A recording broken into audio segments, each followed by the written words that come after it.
There's one reason why your chest may not be growing as a trans woman. I am a size double D naturally, and I have no implants, and these are all grown from hormones over 10 years. Now, some of you have been wondering, is it genetics?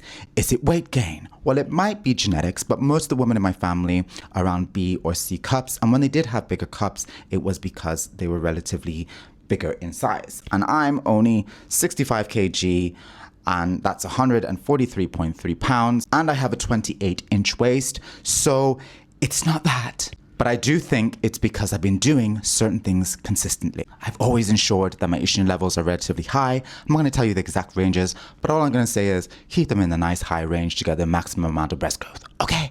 Second thing is make sure you're taking your estrogen correctly. Now, when it comes to taking your patches and your injections and your gels, it's relatively straightforward. You might need somebody to help you with the injection, but whenever it comes to taking your pills, you need to take your pills correctly because you might not see any breast growth. If you take your pills by just swallowing them, what you're doing is you are putting your pill into your digestive tract, and it's actually being converted into multiple forms of estrogen. We all know estradiol, but there's actually 3 forms of estrogen: estradiol, estradiol, and estriol.